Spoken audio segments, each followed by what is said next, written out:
Trick, please. I know y'all probably heard this story, but it's gonna always center me in regards to this podcast, man.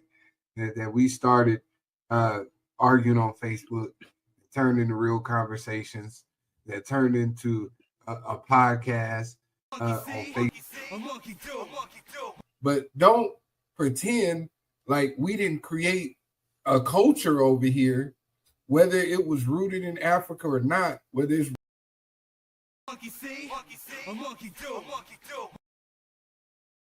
Trick, please. Trick, please. Why you trying to do everything that I do? Monkey. I'll show you how to flip it in the cheese. Trick, freeze. Trick, please. Trick.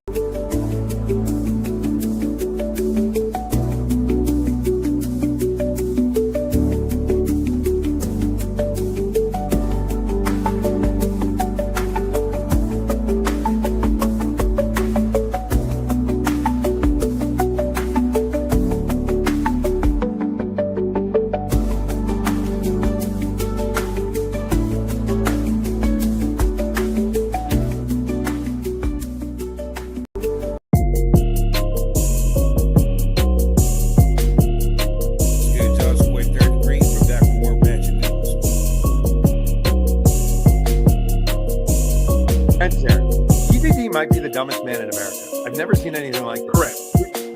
Who implicates himself in a book? What's a the same thing? She can actually talk about different things and different things.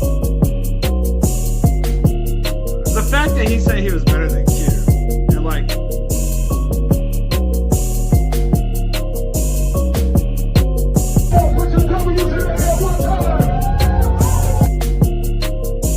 decide on whether or not you're gonna have kids. You probably just probably don't like it. Make her. You know what I'm saying? Well, and so when I could not have a relationship with my biological father, God brought other men in my life to follow. And I am racist, and I'll say that to the whole entire world. Remember me? Take a picture. Let's do like, come on, man. Because there's so much about this moment that is trying to make people feel like they've lost their minds, when in fact they don't.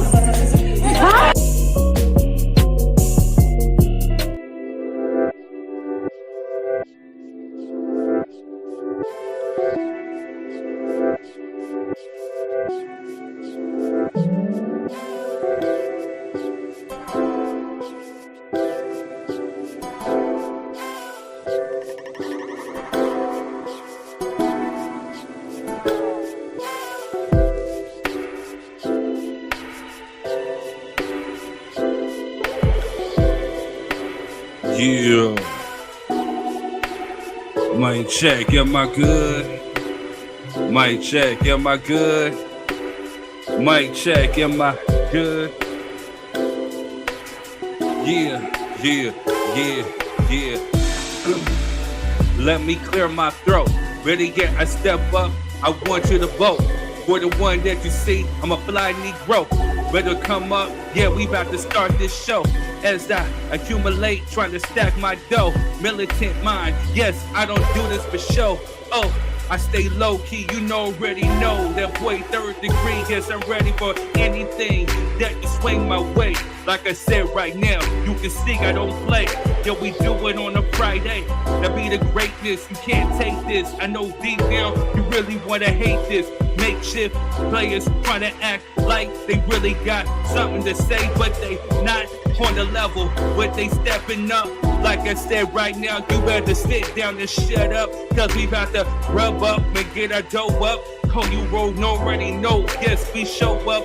Fumble and I stumble over my words. But right now you already hearing that boy great 3rd coming through. I just make sure it's the avenue. Who you really mad at? Yes, I'm stepping up to bat. You better take that up with HR. Cause right now we about to go and put you in the ER.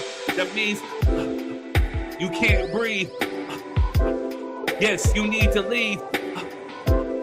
Yes, you fix your weave because we proceed to give you what you need. This ain't no greed or no one-man ego. Like I said, third degree, that fly Negro. I do it for the people. It's the real conversation. For those sit back and they hating, digress. But I take that with no stress. Yes, I'm about to go ahead. We waiting on Jess. And we got West standing on business. You already know. Like I said, third degree come with the freestyle flow. Yes, flex that arm. Like I said right now, yes, the third time is a charm. You better disarm all those haters. Right now, we just clap and we just sing them later. Do yourself a favor, bang yourself. Because right now, you can't see third degree. Hang yourself. No, I mean, you better go sit in a room with a dunce hat. Because we about to consume all smoke. Yes, we want it. You don't want to provoke. You looking at me, but I ain't no joke. Yeah, shout out to Choke, no joke, because he is the joke. We about to go ahead and watch him just choke on his quote. And we about to see Keefy D locked up next August 10th. You already see, cause we about to go and celebrate for that boy Pop. And we about to do it for the name of the hip hop. We have a live conversations, real culture, and we about to see right now. We don't trust them vultures, we taking it over, and I'm getting my dough. Oh, let's go ahead and just start the show. Oh, what's good, y'all? What's good, y'all? What's happening? Ooh, man, just hot as hell. But I see y'all going through it out there. You know what I'm saying? That Man, heat wave.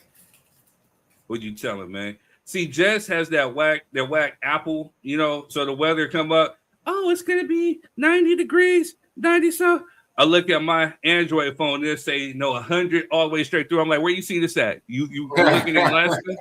Looking at Alaska? Because they ain't saying that. Look like it's about to be a heat wave like 2 weeks straight.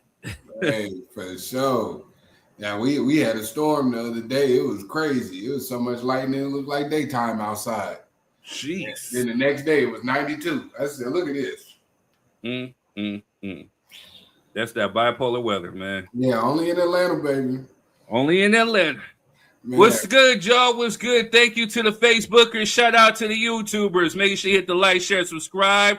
This is the Friday night show where it is a vibe. You can go ahead and get your Drop Your 3 Cent clothing at dropyour3cent.com. You know, you see, if you want custom made merch, hit us up too, because I can do that just for you. Amen. You know what I mean? No, it's been a beautiful week, man. How'd your week been, man? It's good. Like I said, man, I look forward to the Fridays. I'm here. I got my tea. This ain't no Hennessy. This is tea. You know what I'm saying? So my tea too. Right. This nice cold too. I have a big boy cup. Got my big boy cup. You know what I'm saying? Right. Got to make it. And that was the last of it too. Man. Nah, good stuff, man. Hey, you know, it's been some nonsense going on. We are avoiding the topic on purpose. I know that, you know, some people reached out to me and asked me what we talking about. I said, no, not yet. But, you know, it's a lot of ratchetness going on surrounding the topic. So, what topic is that? Hey, man, you know that Mississippi jargon, man. Yeah, man. You know, hey, so for the viewers, because I know there's some people out there I got hit up too. You know what I mean? Mm-hmm. Just please hold tight, because me personally, I can only speak for myself. There's so much stuff, you know, surrounding it. We don't know if it's real. We don't know if it's fake. I'm just waiting to see where the cards and the dominoes land before I start, you know, firing off. But it just seems fishy for right now. So the one thing that I can do is just send prayers to that young man's mother as we try to figure out what is going on. But of course, it's in a deep South state like Mississippi. So, you know what I mean? It's just, for me personally, we're just kind of just waiting. So please just hold your horses, because trust me, we're going to get to it. We have not forgotten. We have not forgotten about Barry Henderson. We're going to keep you on that one too. You know what I'm saying? And then, like I said, starting next week, August 10th, the week from now, you know what I'm saying, Keefy D goes to trial for the Tupac situation. So we got a lot to keep you up, but we definitely got our hands in the Celeste Rivas case. You know what I'm saying? We keep you on that one too. We just want to be fair in our reporting and commentary, man. We don't want to be the people out here, doing all the extra talking with no real evidence and stuff like that. We know what's going on, but let it iron itself out so we can give you accurate updates, man, and not be part of the ratchet news. You did. Well, speaking of ratchet news, I got something for you. We shall be right back. What's good, y'all? It's your boy Third Degree. We're back with more ratchet news. Well, some of it's ratchet, some of it's not, but we still got to speak on it. So let's go. Well, kicking it off, the Shy says goodbye with wedding fans have been waiting for 8 seasons to see, but I'm glad it's just over. The show should have been over like 4 seasons ago. It just got ridiculous. Everybody's either gay, straight, either gay or bisexual. You know what I mean? And I was just surprised that Keisha didn't try to impregnate Emmett. You know what I mean? But I'm glad it's over. Anyway, moving on. Shout out to 50. He confirms he's dropping a new song featuring Eminem, Tupac, with Pac's verse is unreleased and not AI. Straight from the estate. So I can't wait to hear how it goes. All right, moving on. Yo, I'm still pissed off about this Cream Team stuff, man. Maybe I might run to Philly with LeBron. Moving on. Yo, just for a minute, Michael was the highest grossing movie of 2026, and that was until Toy Story 5 came through and knocked him down. So Michael is officially the second highest grossing film of 2026. So shout out to MJ, shout out to Toy Story. Hot dang, let's go. Well, we all watched the Versus last week, right? So, but YG was detained as cops executed a search warrant over LA rapper Draco the Ruler's unaliving right before the Versus. But it was crazy. It was a crazy Versus. We recapped it. So go back and go check out the show. Drop your thoughts below in the comments. All right, moving on. It's being reported that Derek Fisher and Gloria Gavon call it quits, but divorce isn't on the table just yet. But remember, hopefully they can work it out because Derek Fisher caught a beatdown at the hands of Matt Barnes. So I hope that they work it out because how you going to get a beatdown only to get divorced? You know what I mean? Just my 3 cents, but moving on. Quote, all I ever wanted was to be accepted, end quote. Ryan Clark in tears on the pivot after speaking of his ESPN firing. And we want to talk about this at a later date too, because how that went about was so chicken shit. All right, well, moving on. Black members of Oklahoma Native American tribe filed federal lawsuit to gain citizenship rights. I wonder how that's going to work in the sovereign nation. But anyway, moving on. Let's remember this was the Versus just last week. Moving on. It's been reported that 14-year-old Celeste Rivas had an abortion. And man, it was crazy, man. I want to see how this case is going to turn, but the judge ruled that David must stand trial for this. So it's going to be interesting to see. We'll keep you posted. Moving on. TikTok influencer Sarah Doofy fatally pow-powed after allegedly calling husband a pedophile in a viral Netflix trend before authorities say he took his own. Man, so sad. So sad. Prayers out to her. Moving on. Transgenders are burning Sophie Cunningham's jersey because she doesn't support biological men in women's sports. Moving on. Timberland says, quote, allegedly, if Trump can still be called the greatest president ever, then R. Kelly can still be honored as the undeniable king of R&B, end quote. No argument. Moving on. In the topic we're talking about tonight, remember the girl who got invited on stage by Usher, but was, giving them bad energy? She said, quote, yes, I went on stage, and no, they don't tell you what, who, when, where. Baby, I wasn't up there for Usher. I wanted Chris and Chris only, end quote. We gonna talk about that. Moving on. Ryan Coogler brings on Nigerian, Sierra Leonean, and Caribbean heritage British actor as the new T'Challa. Salute. I can't wait to see it. Moving on. Drake to executive produce Apple TV's upcoming sci-fi series, Neuromancer, whatever it's called. Maybe she should call it Can't Catch a Break. All right, moving on. Do women ever look at men and think, I want to smash that?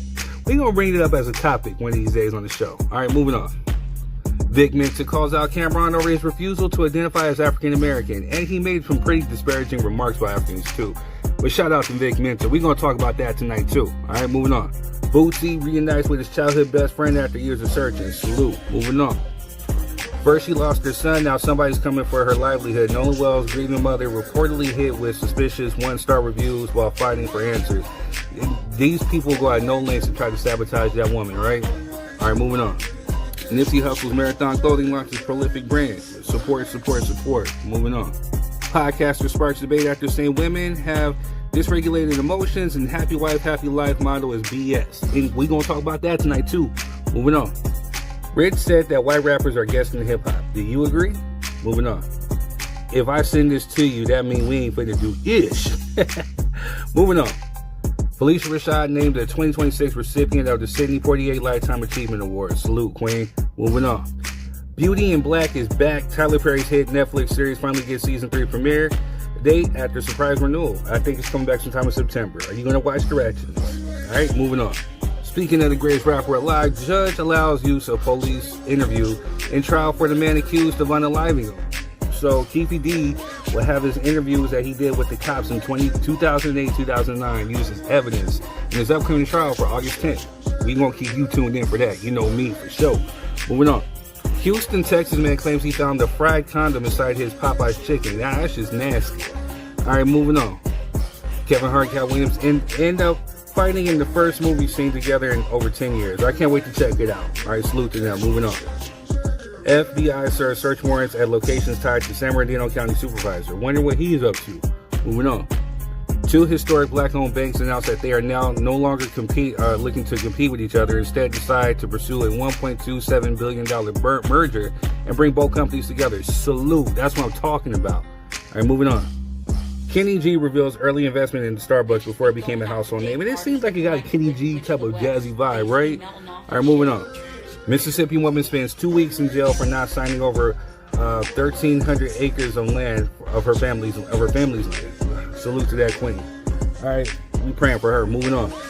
Congressman Jim Clyburn says the black community-led VP Kamala Harris down during her run for president in 2024. Only 59% of black voters eligible to vote showed up. End quote. I thought, but the black women voters showed up at 92%. I thought the numbers were high. So what are we really talking about? All right, moving on.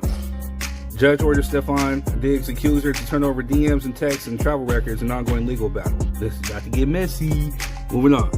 Despite being in a prison fight, Sean Diddy Combs' prison release date moved up yet again. I wonder what he's doing to get his release dates up. Anyway, moving on. Cardi B is back and ready to shut the club down and announce his new single, Aha, with the fiery beach teaser. Salute to Cardi. Moving on. Afro Man sues deputy who lost $3.9 million lawsuit against him. Get your money. Moving on. Children of Blood and Bone author told me, I don't even want to pronounce, left movie set sobbing and calls it the worst thing she ever had to live through. I wonder what. Please speak on it. Moving on. We're going back to Pac. Pac's All Eyes on Me re-enters Billboard's Top 200 chart for the first time in 5 years. Man, it's the year of Pac, man. Year of Pac and Mike. Moving on. DJ Envy says, wife, yeah, had to teach him how to properly wash his butt. And let's move on. Bishop Marvin Sapp is partnering with Rock Nation to distribute his upcoming gospel album, Restoration. Are you gonna buy it? Moving on. Well, she pushed her off the plane and women fell too, and luckily enough there was someone to save her because that could have ended nasty. But moving on. Brittany Griner files for divorce from wife Sherelle after 8 years of marriage. Moving on. Charlamagne landed at number 10 and Joe Budden at number 15 on Forbes' highest paid podcasters list. We gonna meet up there soon too. Moving on. Last but not least, federal authorities confirmed LA gang member Big U attacked Future and chased him through a LAX airport while with Sierra, leaving her behind in 2014. Sierra reportedly did not run. Maybe that's... Anyway, I'm Third Degree, and that's been your Ratchet News. Enjoy the show.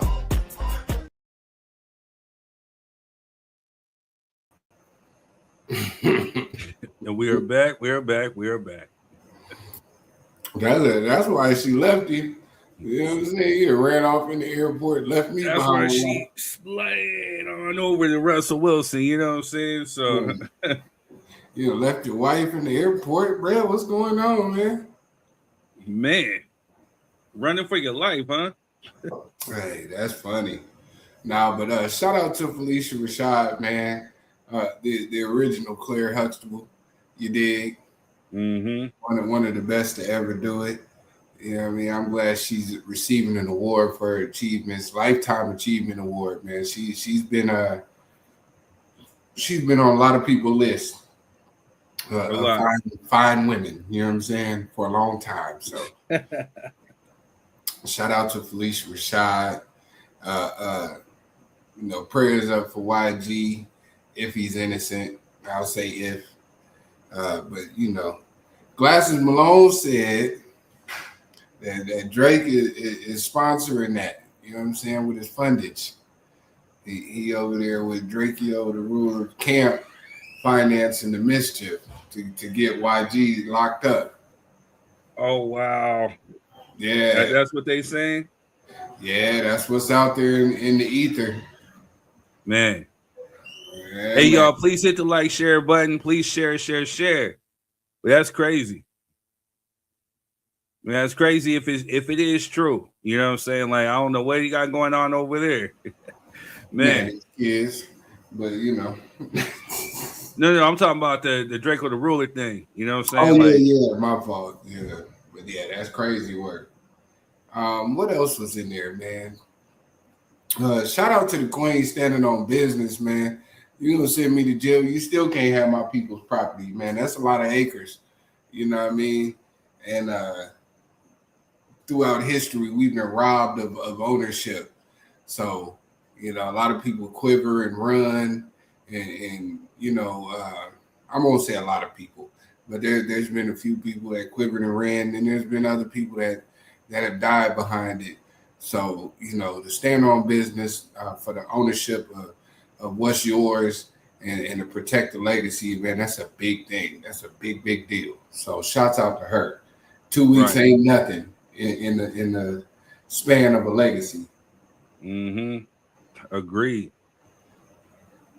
Yes, sir. Hey, you see anything else in there? Man, shoot. What else was in there that was entertaining? I mean, I think that's Jim Clyburn need to shut up. You know, I don't know what he talking about. Because they showed the polls and they said black voter. Now, mind you, there was a good percentage that didn't show up. There was a good chunk, but majority of them, they said primarily it was like black women that showed up for Kamala Harris. That's why I'm confused. Like, what are you talking about? Man, black women and black men. You know, let's not disparage the brothers too, because they voted in upwards of 80%. I think he's talking about the percentage of people that sat out, but also that's a smudge on behalf of the Democrats for not engaging the people, and I low key kind of blame Joe Biden for waiting so long to give her an opportunity to run and have a real campaign. You know what I mean? That's also part of it. And all the Democrat party said, no, he's okay, he's fine. And then, a couple months later, he can't do it. And we got to switch it. Like, come on now. You can't blame us. You know what I mean? Quit blaming black folks. We only 13% of the population, man. That's it. We need to start attacking some of these liberal Caucasians and some of these liberal Hispanics and Asians that also didn't vote. Don't keep attacking us. We do our job. We voted in upwards of 90% as a unit. You know what I mean? Everybody else was around the 50s. You need to be talking to them. Period. Right. Exactly. And your district is trash. You know what I'm saying? You need to fix your district before you come out here talking to us. You let me tell it. Word. All right, y'all. With that being said, we got a live one tonight. We got some topics. Like, we got there's a woman, who was on the podcaster who said a happy life, happy wife is BS. It should be happy spouse, happy house. We're gonna talk about that. Also, too, Vic Mensa kicked up quite a storm, by calling out Cameron. Actually, Cameron started it out by saying that he wasn't African and that, Africans stink. And then, of course, Vince Mensa responded. Mind you, Vince Mensa is half Ghanaian and half white. He goes from his father's from Ghana and his mother is white. He was born in Chicago.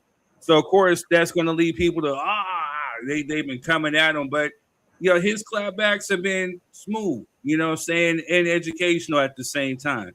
So we're definitely going to talk about that. Also, too, Usher, the king, one of the kings of R&B, invited a young lady on stage, and she kind of rejected him. She didn't want to be there.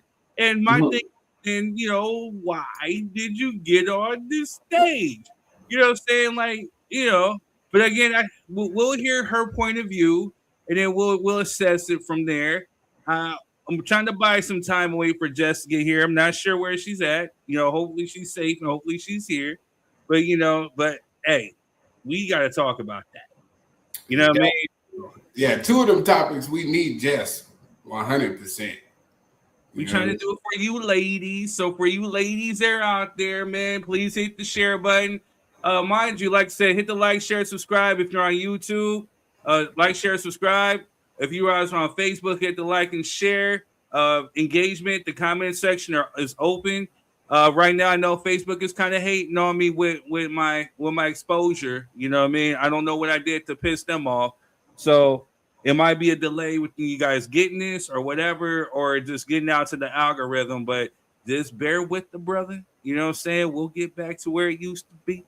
But also, too, make sure that if I do have the link in the comment section. If you want to come on as a guest, just go ahead and hit that. I also have it pinned on Facebook.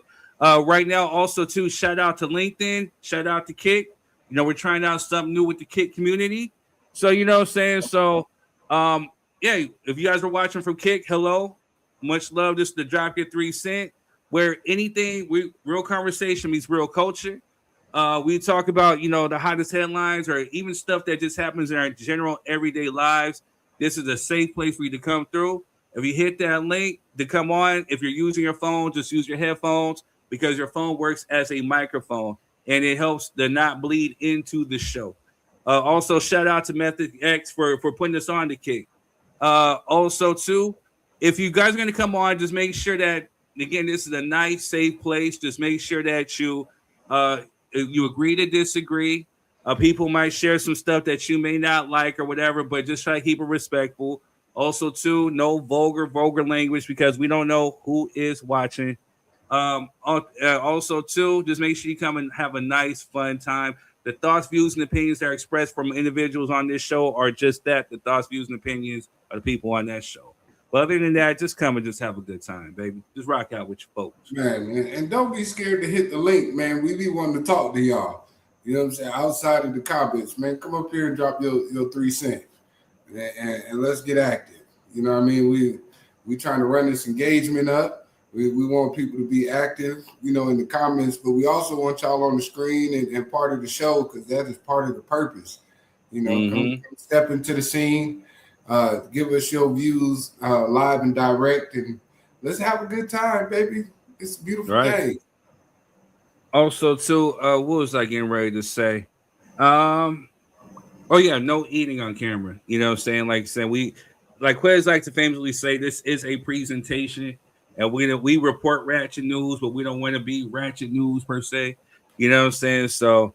But yeah, just come have a good time, and it's all about engagement. Also, too, if you do come on, there is an option for your destinations to share onto your Facebook, onto your YouTube, onto your LinkedIn, onto your Kick. So you can also choose whatever destination that you want to put it onto your feed to have your people come through, and they can engage with the show too. Absolutely. All right, man. So I guess we start with Vic Mensa since Jess ain't here. But see, even this has something to do with Jess too. You know what I'm saying? It has something to do. That's why I'm trying to wait. But we are going to start with Vic Mensa. Asians in the story. You know what I'm saying? Right. But you know, hey, we gonna do it right. You know what I'm saying? We'll be right back. Uncle Nearest Premium Whiskey is a brand of Tennessee. Whiskey honoring Nathan Nearest Green, the first known African-American master distiller. The Nearest Green Distillery, located in Shelbyville, Tennessee, is the world's first distillery named after an African-American. Green is credited with perfecting the Lincoln County process, a charcoal mellowing method that defines Tennessee whiskey's smoothness. Get your bottle today. Yo, with mushroom coffee being on the rise as of late, I guess the best way to go is with Rise Coffee. And DJ Method X has teamed up with Rise Coffee, so make sure you use promo code METHODXSD15. Also, to check out Method on TikTok at MethodXSD. Also on Twitch TV at MethodXX619. Let's go. What's up, y'all? It's your boy, KB Mercer. Y'all already know we got it cracking. We got it going on over here at Melbourne Soul Food Kitchen. Y'all remember when we started? We gave you 5 pieces of chicken and 2 sides. This is what I'm giving to start, y'all. I'm giving to mess up the whole IE. Check this out. Bam! 3/4. 2 sides, mac and cheese and jam. But you don't get 5 pieces. Now you get 6 pieces. 1, 2, 3/4. Come on down to Melvin Soul Food Kitchen, 2360 Sterling Avenue, on the corner of Sterling and Highland. We open Tuesday through Sunday, 12 o'clock to 7 o'clock. We are getting ready to go crazy. It's come to my attention that everyone's calling me a troll. Some said even king of trolls. First of all, I'm flattered. But I'm done with all that. I would never do a deal with DoorDash and quite literally deliver beef when millions of people are watching. I mean, who would do something like that? I'm not delivering quality beef. It's more of an art than science. Don't want to be too obvious. It's all about timing. And I'm always on time. Oh, it's Doug Holmes. What a coincidence. No matter what kind of beef you have going on this week, remember DoorDash delivers. And you know what goes great with beef? A bottle of this beautiful Branson cognac, aged 4 years or 50 months. Who's keeping count?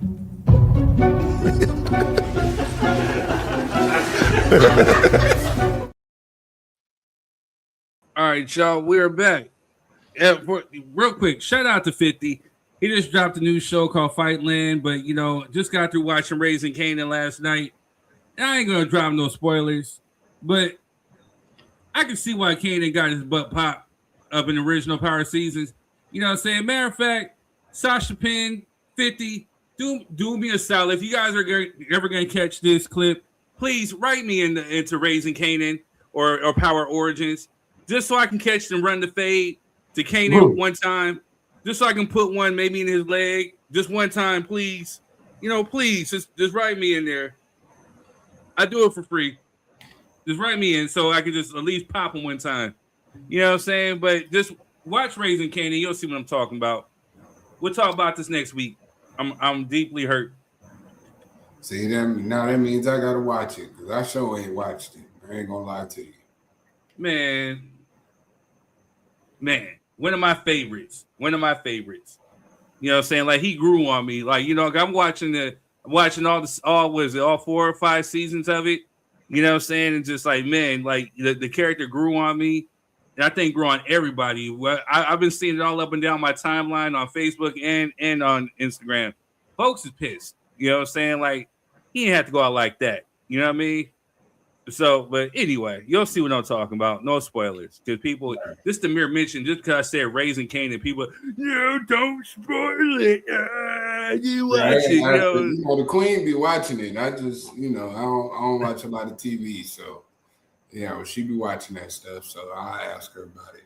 Tell her to give me a brief synopsis. No doubt. Yes, sir. Yes, sir.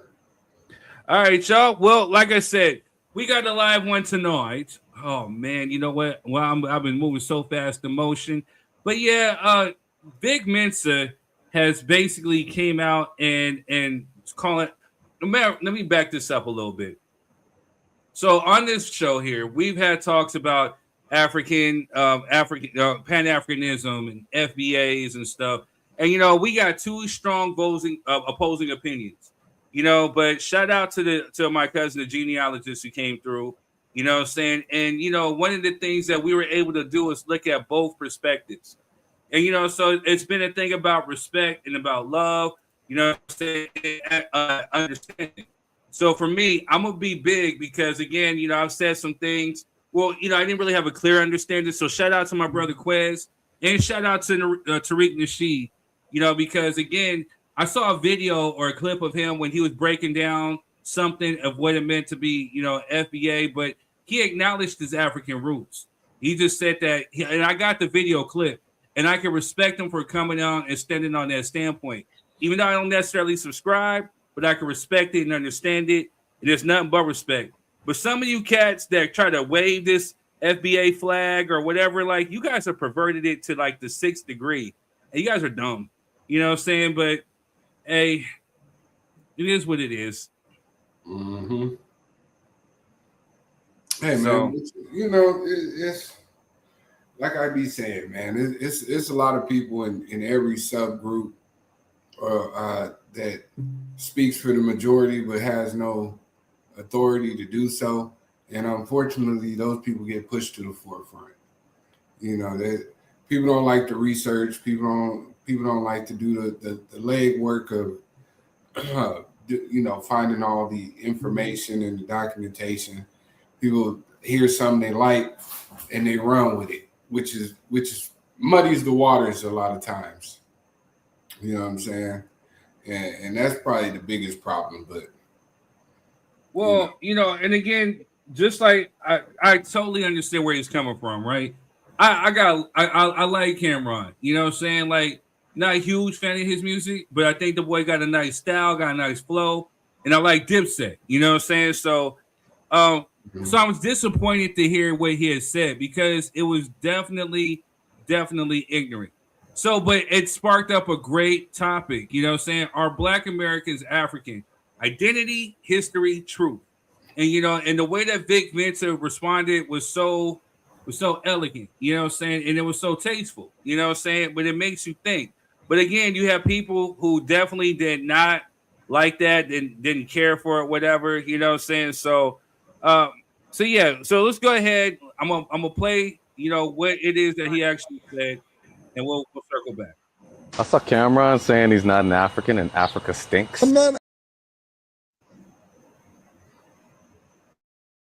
I saw Cameron saying he's not an African and Africa stinks. I'm not African. Sin went to Africa and told me people stink. Now, obviously, this is ridiculously disrespectful and ignorant, but I love Killer. So let's approach this empirically. Why don't we do a history of the name Cameron Giles? Giles is a medieval French name, originally used by the followers of a one Saint Giles, a nigga that looked like this. Not exactly a striking resemblance, even if you put him in a pink fur. On the other hand, there were plenty of slaveholders named Giles. Written records trace the human beings they enslaved to Africa, oftentimes referring to them as Coromontes if they was from modern-day Ghana, Mandingos if they were from the Sahel, Igbos if they were from modern-day Nigeria. But clearly, the name Giles was passed down from someone who enslaved Africans. Now, if modern science places human beings at 300,000 years old and the oldest archaeological evidence of Homo sapiens is in Africa, Morocco, South Africa, Ethiopia, then I'll struggle to understand how 500 years here erases 299,500 years in Africa. Fine, that's a nationality. You may have European or indigenous blood, but your ancestral origin is overwhelmingly African. Take a DNA test. You tell me what it says. I can see Killer being like Cherokee, but you finna have a lot of Nigeria in there, my guy. Don't get mad at me because I love Cam. But like, Africa stinks? Come on. I mean, it stinks everywhere, nigga. My dogs are shit in my backyard. Now my backyard stinks. Okay.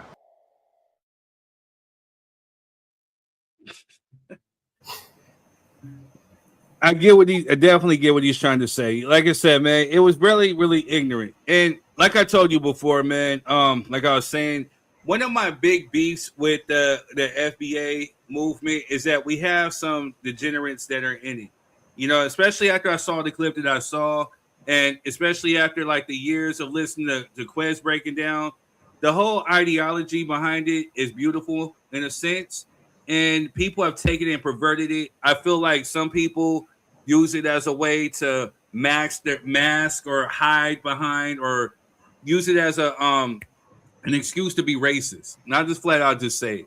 You know what I'm saying? Like, the fact that you are actually racist against people who look like you or anybody else or blah, blah, blah, blah, it's a certain air or arrogance about it that just like, now you're essentially hurt people. You're doing the reverse. You're doing the same thing that, that white Southerners or the racist white Southerners would do. But now you're doing it to people who essentially are like you. And again, like I said, on this show, you can agree to disagree, and that's cool. You can still coexist. So whether they want to identify as FBA or you African, whatever, that's cool. You can still get along and coexist. There's no need to hate, because at the end of the day, whether you're FBA, whether you're Pan-African, whether you're African-American, whatever you want to call yourself, the basis of it is Africa. Think of it essentially like Kool-Aid. You know what I'm saying? And you can't make Kool-Aid without water. Africa is the water. So whatever else you mix it in and you want to call it, then that you can't take Africa out the equation and call yourself something whenever. It just doesn't make sense. Here's where we start to differ. I agree with some of your sentiment. And in Cam's defense, Cam didn't say Africa stinks. That's not what he said. He said somebody went to Africa and came back and told him that it stinks. That's what he said. If we're being fair. Yeah, let's be fair. But also, how far removed from Africa do you have to be to not be considered African? Because if we're being honest, we're putting this label on the reaction to years of disrespect, right? All of these, I won't say all of these, but some of these nations over there have derogatory terms to describe foundational Black Americans, right? They have pejorative terms, Akata, Jareer, Yanks. There's a lot of pejorative terms that they've been using for years, and we've let it slide because we didn't want to punch down on people. And I find it highly disingenuous that when we start to respond to the disrespect, all of a sudden we're being divisive. When in reality, Africa itself is divisive. If we're looking at it, what's going on in South Africa right now? They kicking out Nigerians. What's going on in Ghana right now? Kicking out Nigerians. What's going on in Somalia? They're in the middle of a war. So I think all the animus being put on us to hold up the Pan-African Union is a bit disingenuous in my personal terms. Can I interject just a little bit? Absolutely.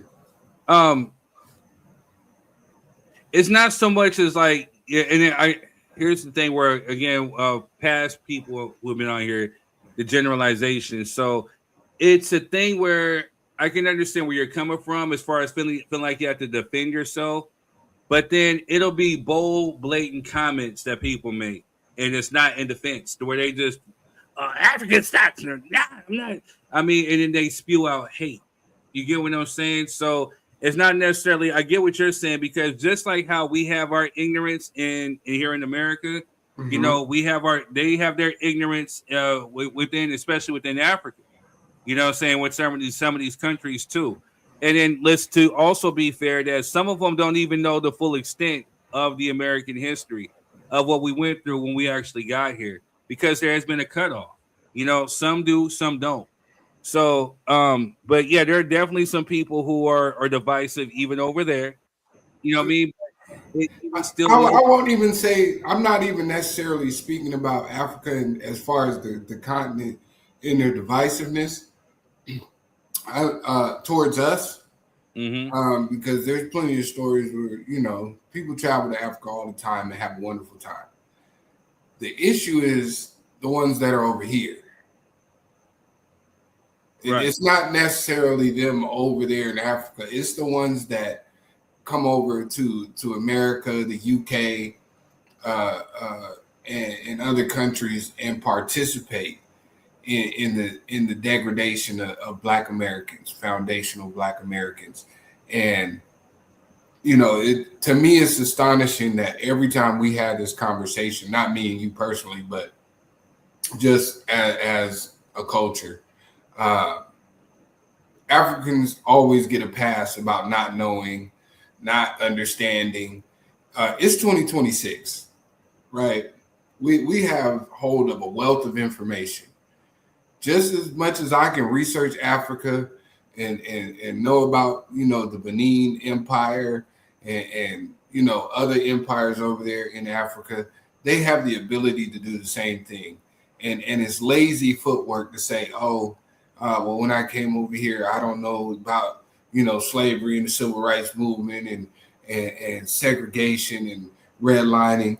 You have the ability to know about these things, especially if you want to participate genuinely with the people of the land. I would never go to Africa and not research the history of those people that I want to integrate myself into. Can I be fair? Can I interject a little bit too? There's people who are here who are Black Americans who still don't even know the full extent of our own history here in this country. But they're here and they're from this country. So, I mean, they have, you know, the safeguards of they're not anywhere else telling people who they are, what they are, and how they should behave. And that's been the ultimate problem. You know, that if we're being honest, everybody disseminates from Africa. Like, if we're going to be completely honest about it, white people, you know what I'm saying, white T people, when they do their DNA and their genealogy, it's always a percentage of African in there, whether it's 1%, 2%, whatever. Because or less than 1%. But life started in Africa, you know what I'm saying? If it through the amalgamation of mixing and all that kind of stuff, you know what I mean? Percentages drop. You should know, Third. You know what I mean? You're 77. But you know what I'm saying? Right. But you know, at the end of the day, if you test anybody on this planet, damn near, it's gonna lead somewhere back to Africa. It may be, you know, in the forefront. It may be generations and generations down, but to say that we have to uphold the African name because we're first world foundational Black Americans is disingenuous to me, because I never see the same animus being put on Jamaicans, Haitians, Dominicans, Puerto Ricans, all who have African ancestry, Hispanics, the Mexicans. All of them have African ancestry. Nobody goes as hard in the paint on those other individual groups as they do us. And that's the problem, I think, that you want to know something that's crazy, because I kind of hear where you're coming from, but again, I much respect to you. In a certain sense, you generalize, because it's not everybody of those cultures who are like, oh, Jamaica as a whole or whatever. One of the things that will kind of agree with you or say or put even kind of with the general jacket is there are a lot of people within Mexico who kind of omit or deny, or even within the Dominican Republic who omit or deny. You know what I'm saying? But, you know, there's definitely people within Africa, not Africa, but like Puerto Rico, who embrace, you know what I'm saying, like their African heritage, because there's certain foods, dances, and cultures that come from Africa. But of course, it's mixed in with the natives of that land and whatever, you know what I'm saying? So it mixes, you know what I'm saying? So then they become Puerto Rico. So again, just like how you broke it down before, and then hearing it from, I guess you could say in layman's terms for me, because, you know, for dummy terms for me, hearing Tariq kind of break it down, it was like, yeah, you know, in a sense, he's very much right. The Black folks that came from Africa that were populated within South America, Central America, the Caribbeans, North America, you know, a lot of them intermixed. And, you know, a lot of us, you know, again, me included, you know, have European ancestry, Native American ancestry, you know what I'm saying? And it's one of these things, even Mexicans, if they're predominantly, like they have predominant Spaniard or Native American, there's that 10 to 12% that's African that, you know, that some people just don't want to talk about or they deny. You know what I mean? So it's crazy because, again, it's like essentially like, yeah, we become a different type of Black, a different type of African, so to speak. And by default, because we're born here in America, by default, we get called Americans because that's what we are, you know. Mm-hmm. But it's just like those the Mexican Americans who got their family members who come from Mexico, or just like the white folks or you who have their ancestry coming from Italy or Ireland or Scotland or Germany or Denmark. The white, they get to rock their coat of arms as far as like the flags or symbolisms representing the country of their ancestors, you know. Mm-hmm. But essentially we can't, because again, the popular term is Africa. Africa is a continent that's made up of so many different countries. So I 100% understand and get what Tariq is actually saying, and I will play a clip of what he actually meant. style, knowledge, my African racial inherent DNA, and the connection I have with other African descended people globally. We have a connection as far as intrinsic race and biology. So I acknowledge that. No problem with that. When I travel to Africa or any other place where there are black people, I see a commonality with that. But we're also a people who have a very unique ethnic background, and that's us being foundational black Americans. That goes just beyond the skin tone. All right, we better understand ethnicity, because when we're talking about our ethnic background as foundational black Americans, now we're talking about culture, because we have a different culture. We have a different culture. We have different styles, different belief systems, a different lineage that's unique from other people. All right.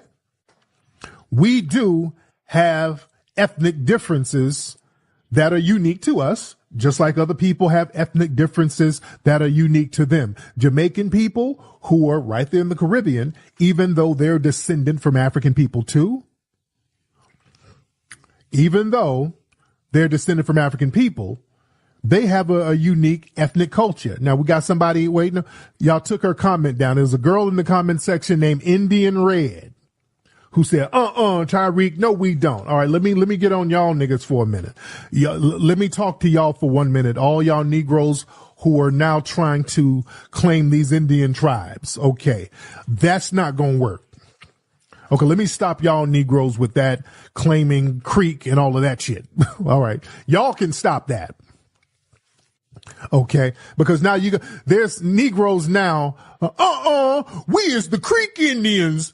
Okay, hold on, because we see that, and then sometimes people try to make it seem like I'm on that.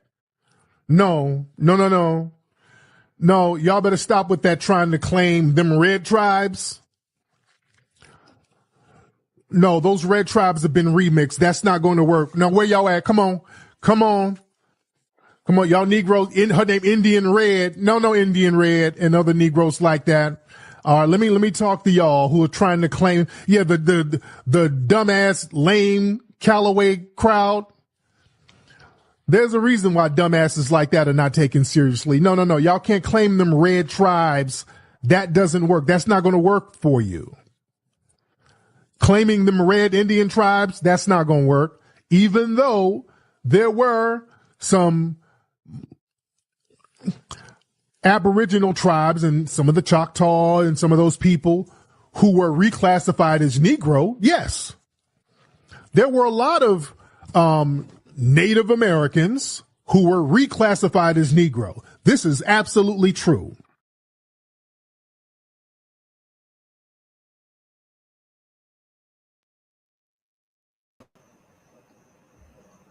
Yo, we are back. What up, Jess? How nice of you to join us. I mean, we'll get to the Szechuan province in a minute, but right now we're talking about Africa and America. You know what I'm saying? How you doing, sis? I'm good. Happy it's Friday. That's what's up. Yeah, I'm just messing with you. I know you more African than third, so sadly, right? But so with that being said, and again, so the reason why I played that clip is because Prince C Hall, you're welcome. I got the link in the comment section for you to come on if you want. You know what I'm saying? Clarence Brown, links in the comment, any FBAs. Some folks, and again, I think the ill thing about it is that, again, like what Quez was alluding to earlier, they not saying y'all per se, but people like to hear something and it sounds cool, and then they throw on this FBA jacket and they start saying stuff. That's just crazy. You know what I'm saying? Like, it's one of these things, well, we're Native Americans and we were here. And it's like people take bits and pieces of truth and then they stretch it. You know what I'm saying? Because it doesn't literally make sense.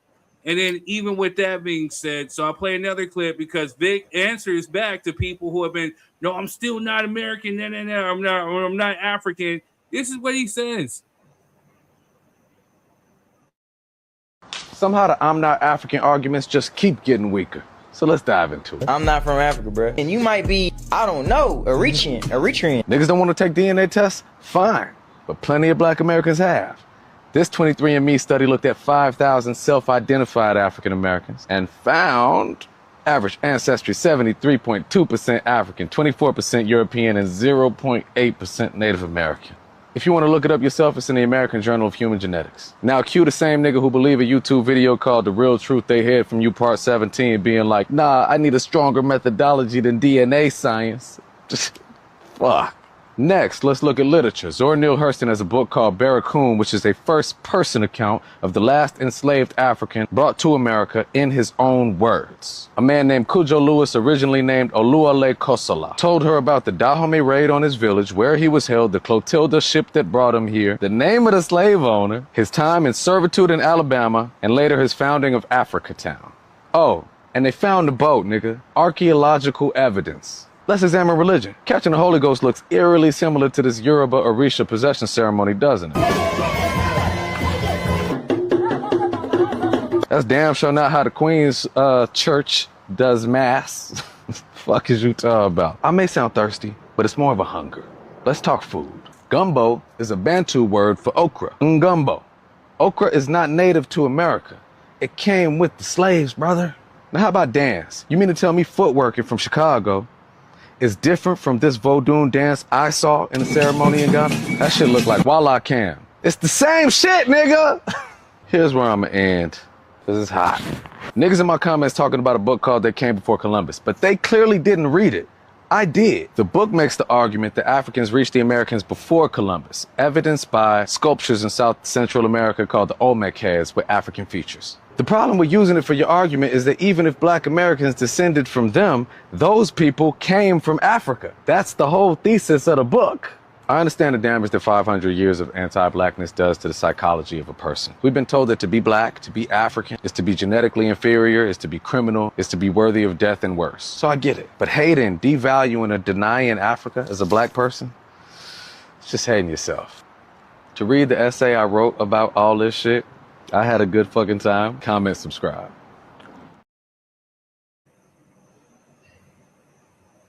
He's right. So, oh, man, see, I knew here. You knew what was going to happen when you brought this up, man. You know what I'm saying?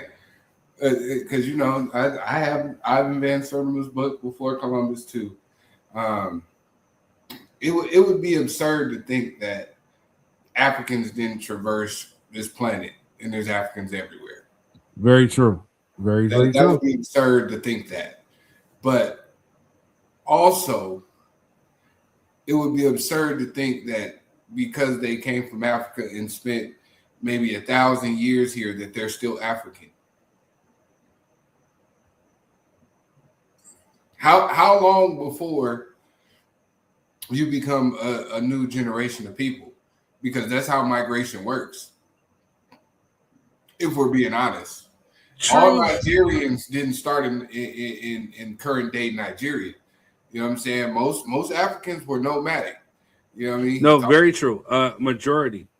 Yeah. So, most Africans were nomadic and traveled and moved around. And when they got colonized, you know what I'm saying? The Europeans just went ahead and said, oh, well, nope, you guys are over here. You're stuck here now. We're going to draw a line, and now this is your country. That is very true. I will give you that. I definitely will give you that because, again, even when I spoke with there's two tribes that I spoke with, you know, when I did my DNA test, you know what I'm saying? And again, I'm speaking to this ignorant video that I seen where this woman like, there's no DNA test that'll connect you back to a single lineage or single village in Africa. That's false. Then, you know, or there's no DNA test that'll connect you to any people on anywhere on the continent of Africa. That was false. You know what I'm saying? And so even with that being said, so the ones I spoke to would tell me like the origins of even their people have actually came from, like Egypt, Sudan, Kenya, because the cradle of civilization actually started within either present day Kenya, Uganda, Ethiopia, as far as like the first human remains. You know what I'm saying? So, even my haplogroup, the EP252, you know what I'm saying, was initially born somewhere in the Egypt region. And then even they migrated out, went to like Saudi Arabia or something like that, but then came back in and then migrated west. So yeah, that's the essential word of Bantu, which means, migration. But again, like I said, Africa is the basis. So even when we're talking about Europeans, we migrated out of Africa and we made it with another species called Neanderthals, who were in the Caucasus Mountains area. And this is essentially how we bred with them, which is what gave birth to the Europeans. Even in the Asians, when we started migrating out west, whatever, or far east within the Asia, I guess they're called deprivans. They're different species. We intermixed and interbred with these species and created a different subgroup of people. So yeah, I mean, it's possible to happen. But then even when you had the migration from from Asia into like the Siberia into the Americas, you would have to be a racist to think that there was no specks of dark-skinned people or even archaeological African people that migrated in with these new mix of people. You know what I'm saying? Like Quez said, essentially this was at one point a black planet. You know what I'm saying? And we intermixed with different species. But the Homo sapiens species originated in Africa. So I get what you're trying to say, but yeah, my argument is, why aren't any of these other people considered African, even down to the European? If we're going with the out of Africa theory, that means everybody. Because here's the argument would be because they intermixed into. You see, there's a vast difference. We can stay out in the sun. They can't. You know what I'm saying? Without getting sunburn or skin cancer. But, you get what I'm saying? But my argument even travels east. We're not even talking about west. When you go into the Asian provinces, there's Asians up there in the mountains that have afros and just as dark as us that look Asian, but they're black skinned people. So why are we considering those people African? Because the evidence is there. You see what I'm saying? I think the problem is not whether or not we have African ancestry. I think we can all agree that yes, we have African ancestry. It's just there's some dumbasses who don't. Well, so you're one of the smart ones who don't necessarily subscribe to that. But I don't argue with dumb people. I debate my equals. All others I teach. My argument is, there seems to be this hyper focus around Black Americans, and being. You want to know what I think it is, honestly, Quez? It's because in this, I hate to talk about Black problems and certain things like that when it comes up, in public. You know what I mean? But the one thing I'm gonna give kudos to is to the European. The Europeans who brought us over here because they cut us off from our culture, to where they cut us off from our identity, to where we don't know who the hell we are. You know what I'm saying? We didn't know. Why would you give them so much credit, Third? Because again, and you know me, I'm not. But I'm speaking more so to the fact for these dumb asses who, I'm a Black Hebrew. Or, I'm Native American. Or, I'm Chinese, or I'm Antarctican, no, the better one, I'm alien. You know, say it's you get fed something, it's a little nibbling of a crumb or something, and all of a sudden this is what you become to where your identity is mixed. So again, the one thing that we can't negate if we're talking about history is that there was slavery here in America, and a lot of us can only go so far as to slavery. This is why, and again, no offense if I'm saying this wrong or misquoting, but a lot of the basis of the FBAs are like, well, if you can't trace your lineage back to the 1870 census, then yeah, because essentially that's where it stops. Because there was a foundation that was laid, and people use African labor to do it. You know what I'm saying? And then that's just where I'm coming from. Our history was essentially cut off, but we don't necessarily know. It's actually the 1770 census, but you know, 1770. No, you said 1870. Not 1770. You're right, the 1870s. But a lot of us can trace ourselves back to the late 1700s, right? Some. Yeah, I'm speaking for me. You know what I mean? Right. And even if we just took that at face value, most of those countries in Africa didn't become countries until the 1800s.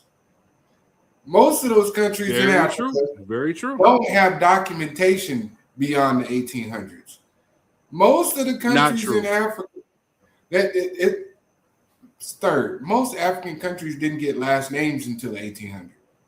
No, so that's what I'm saying. So what I'm saying is, no disrespect to you, you're kind of diluting a little bit. So there's some truth to what you're saying. So I'm not necessarily agreeing. I'm just kind of picking out and saying. So there again, even within us, you know, what I'm saying like us, there are tribes, not because they don't even like to be called tribes. Groups of people who have oral, knowledge of their history. Some of it even documented. Knowledge and documentation are two different things, though. No, but some even documented too. So that's what I'm saying. Like, unless you talk to some of these people, you're not going to know. But I'm telling you, some people actually document the history of, because again, if their state there, they haven't gone nowhere. They have documentation of their people. You know what I'm saying? So with us, we have documentation, but it only goes up to a certain limit. So that's what I'm saying. Like, so what you're saying, if for some out there is true, and what you're saying is not true. That's what I'm saying. You're right. There's groups of people who don't, but then there's some that do. So you're right. You're right. Well, but even with that being the argument, like we'll call it semantics, right? Word for word. It doesn't really matter. The argument is that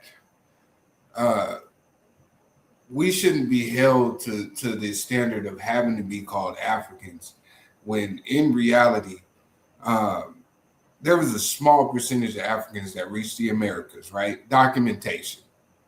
The slave trade was very well documented, right? Most of the Africans that were taken from the west coast of Africa were taken to the Caribbean, and they were taken to South America, Central America, right?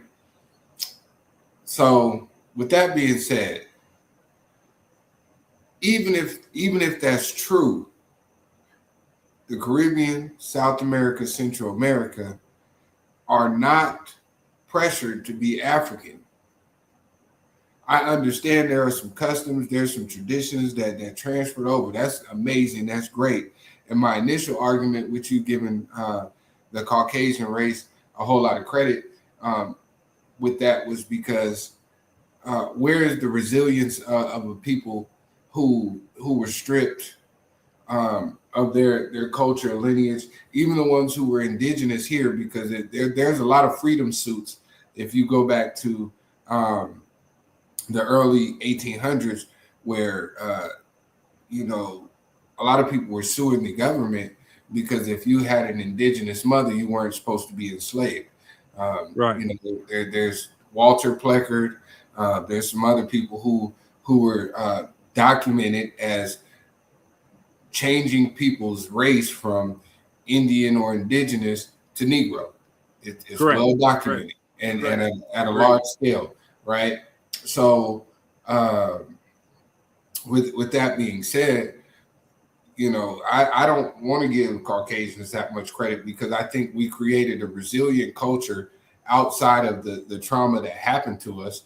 Yes, it's unfortunate that a lot of individuals don't know exactly where they came from in Africa.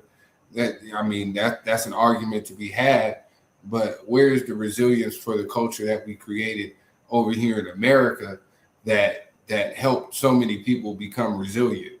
That's my real argument. And like I said, hearing Tariq, hearing you again, because we've had off-air conversation about this. Again, so essentially, like I say, it's a new mix, new culture. We created a whole new stuff over here. So I can understand why some people, if this is what you want to wave, that's cool. And we can still rock together. I don't necessarily have to subscribe. I think it's a beautiful thing that folks is doing. You know what I mean? But for the folks that actually choose to, okay, well, no, I want to know more.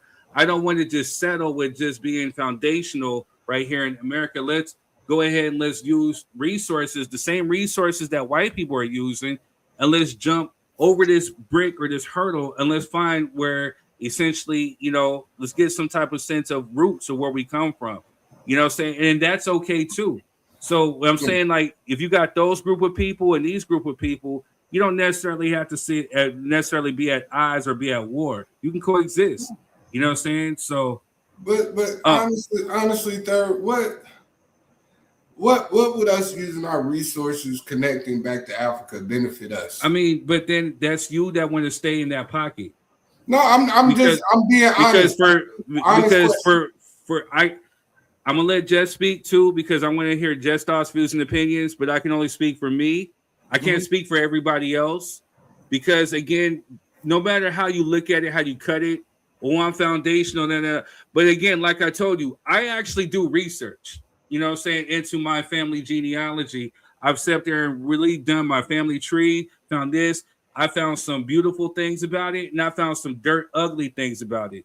So the same way that you're saying foundational this, and we fought for this country, no, within my 22%, there's a European mix that actually fought for this country too. But then the same ones who actually fought for this country too actually owned a group of people. You know what I'm saying? And when you look at the diagram of it, in 1864, one of my fourth great grandfathers was born to a white man who was a sheriff in his town that was still literally, it's still segregation and slavery was upheld.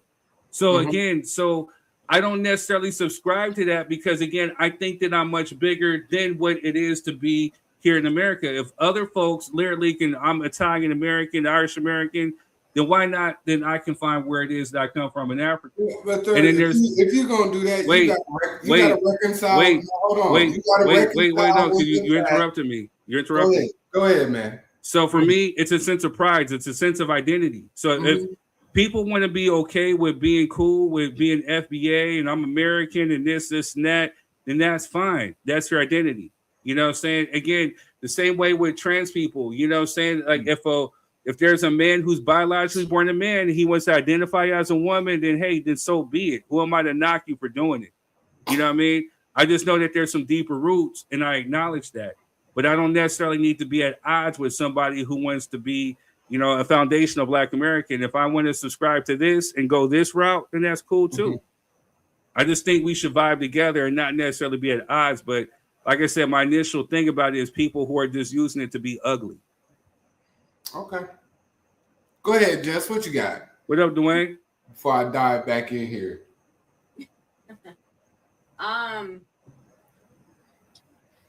think we talking about the FBA. Talking about are Black Americans African? This is what I have a question for. For those who don't think Black Americans are African, let's say two parents came over here from Africa, Nigeria, wherever, Ghana, wherever, right? They have children here in America. What are they? They're African Americans. Correct. So let's say they have children with people who are not fully African. What are they? Depends on what side of the parenthood is transition, because usually the child takes the nationality of the father currently. You know what I mean? You take the father's name, you take the father's tradition. and the father's culture most of the time. Who says that? Unless you're a single mom. But there's lots of married women who hyphenate their children's names. Well, no, I'm not talking about the names themselves. I'm talking about culturally. You know, men that are in relationships typically imprint themselves on their children, right? As far as their last name? No, as far as them as an individual, their culture, the things that's important to them. That's why I said that. Some, not all. Yeah, I mean, most two-parent households, they ride with the tradition of the father. Most importantly, just my thoughts. But go ahead. I'm sorry. So yeah, that was my question. You know, if two Africans came over here from Africa and had children, they're considered African American. But if they have children, it depends. It just doesn't make sense to me because, like, you can't pick and choose. You know what I mean? I get why the FBA was created. I completely understand it. You know what I mean? But then on the other end, it's like we were technically stripped from our culture, but we have the resources now to see where we literally came from. So why can't I call myself African American? Because I'm not from Africa, but my ancestry says that I have African in me. Absolutely. I don't think that's an argument, though. Nobody's telling you can't be African American.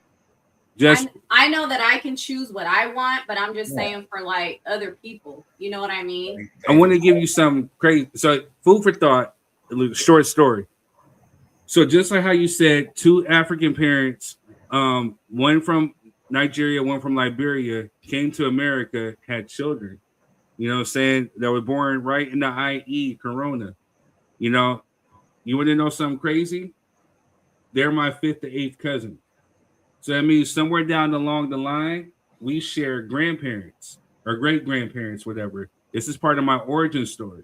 So again, so why would that not make me connected to Africa? This is literally two people who came from this continent over here to this country in the same region, the IE, where I was born, and I have a cousin who is 100% African, but was not born in the continent of Africa, but have African parents. But I share great grandparents with this person. So what does that make me? Yeah, I just think that our ancestors would be really, really sad. You know what I mean? I don't believe so. And let me tell you why. You know, to get back to Third's argument, if you can reconcile with the fact that we came over here as property, we were amalgamated with a group of people that we may not have chosen to amalgamate with and become a whole new ethnic group because of that amalgamation, whether forced or lovingly or whatever the case may be, right?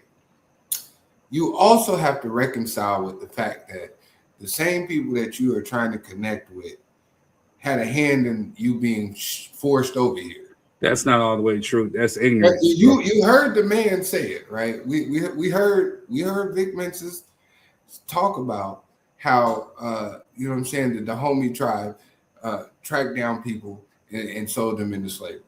That's one group of people. So again, you're generalizing. We can't you generalizing that. I'm just saying, if you can reconcile the fact of this part over here, you have to reconcile both facts, right? We have to be able to reconcile that at the end of the day, you know what I'm saying, part of the people that you are trying to return to made you walk around a tree of forgetfulness and put you in a slave dungeon and sold you off to an unknowing group for some mirrors, some guns, and some trinkets. I gotta apologize to the folks for listening that does not subscribe to everyone. No, you ain't gotta apologize for me. Apologize for yourself. Quit doing that to me, Third. I'll let you get your ish off, but don't do that to me. Go ahead, but again, I'll let you have your points. But don't try to respectfully, brother. There's people who are watching. For you. Okay, go ahead. Me, right? That's all I'm saying. You entitled to feel how you feel. I let you get that off. We having a debate. We having a discussion. If you get your issue and I don't agree, I don't say, hey, FBAs, let me apologize for third because you don't know what the fuck I can't say that about all FBAs though. That's what I'm saying. I'm just saying the points that you bring up, I'm not apologizing for. You have an inquisitive mind. You're allowed to have those thoughts. Don't apologize for me if I'm bringing up a fact and arguing for my, situation. It is what it is. If you don't agree, that's cool. Don't apologize for me though. Because I necessarily think of agreements, bro. It's not a thing about agreements. You know what I'm saying? Again, I'm agreeing with you because there's some truth to it. It's just not all the way true. That's all I'm saying. None of it's all the way true. There's always context to every situation.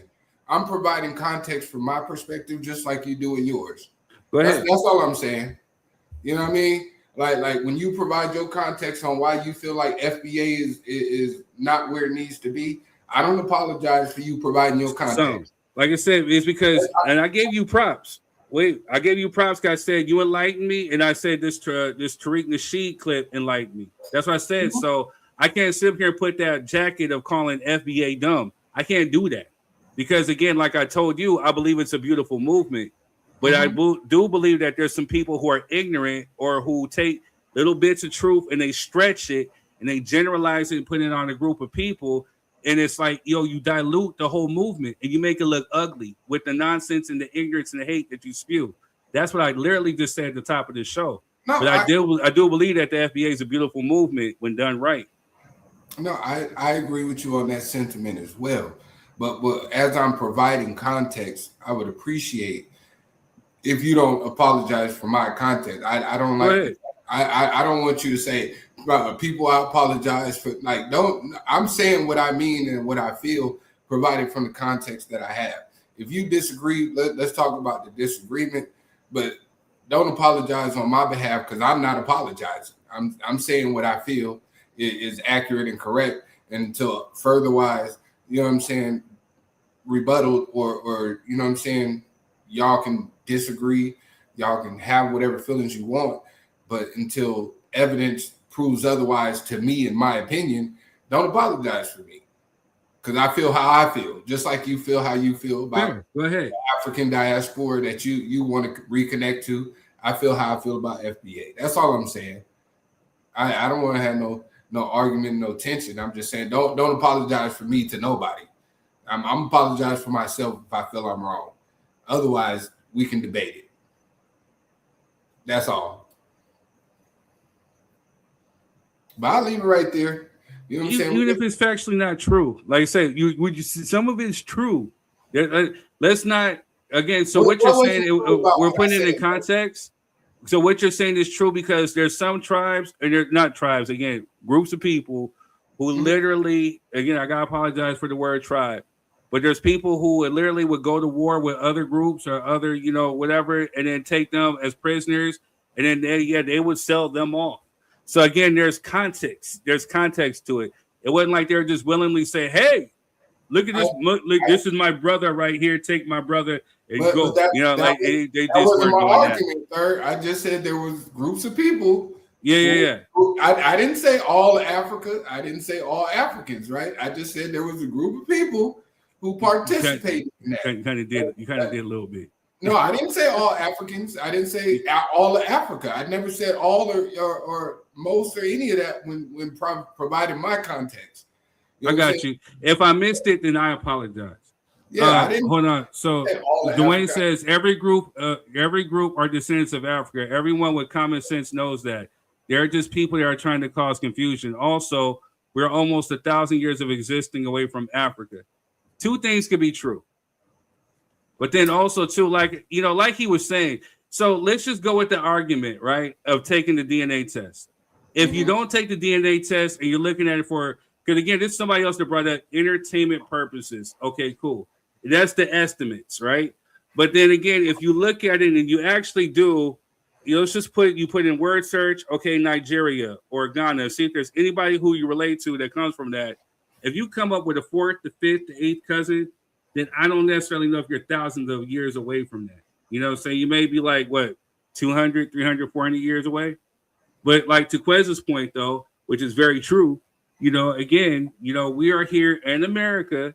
We got our own culture. We created hip hop. We created this. There's certain slang, certain things, there's certain things that we do that even people within Africa, the continent of Africa, emulate. You know what I'm saying? So it's a different culture. You know what I mean? Which is what I understand where FBAs are coming from.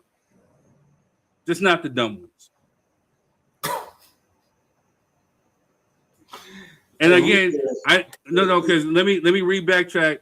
I don't even want to associate. And I don't even want to associate them with the FBA. Because I just told you it's a beautiful movement. The ones who trying to perpetuate to be FBA. Yeah, you good. I just think it's a conversation that people argue without a lot of context, and there's a lot of accountability that people don't want to account for when it comes to the conversation. They want to glorify the high points and not acknowledge the low points of what that's truly true happened. That's true. You know what I'm saying? And if we got to reconcile one side, we got to reconcile both sides, and that's just the reality of it. And at the end of the day, I don't have a problem with Africans. I don't have a problem with Caribbeans. I don't have a problem with nobody outside of the culture except for the people who plan to undermine us and intentionally do so.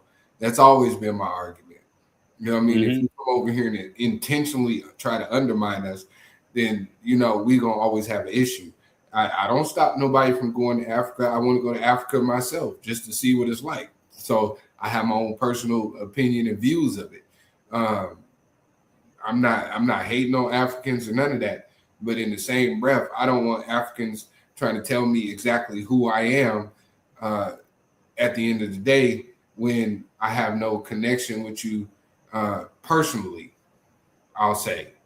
I don't have a personal connection to Africa. I don't have an immediate connection to Africa. And that's okay. You know what I'm saying?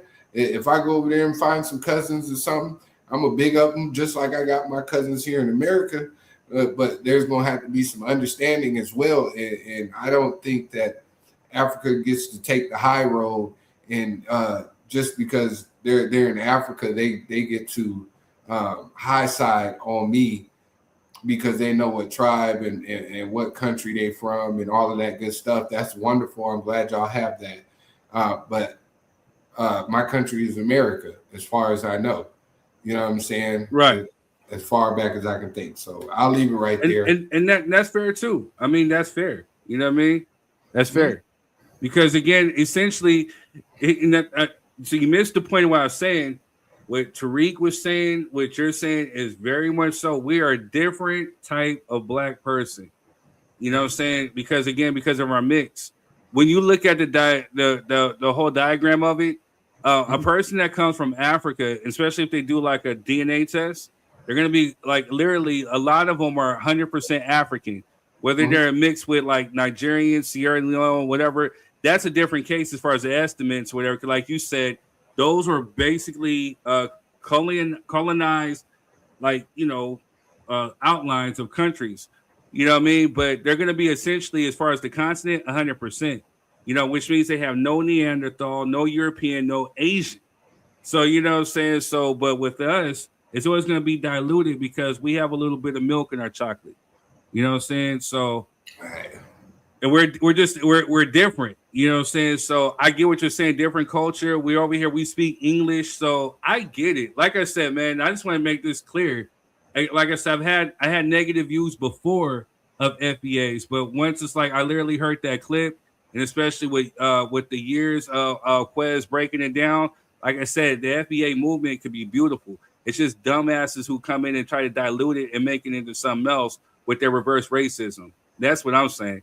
But again, like Quez is saying, you go to Africa by default, nationality wise, you are American. There's no denying that. You know, that's true.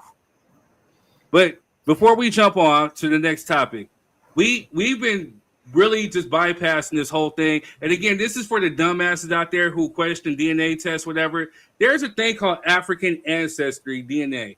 Now, if you want to know where you come from specifically, as far as tracing your lineage back to a specific group of people, you can definitely do that.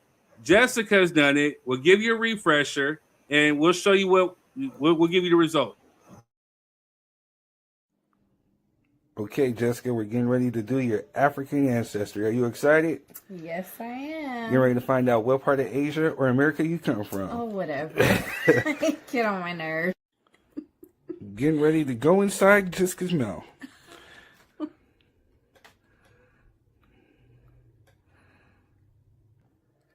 Now we go to the other side, Miss Jessica.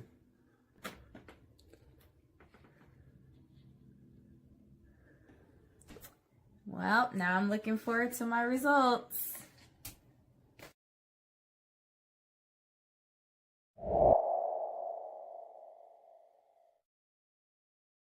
All right, that was to be continued, right? That was like back in what?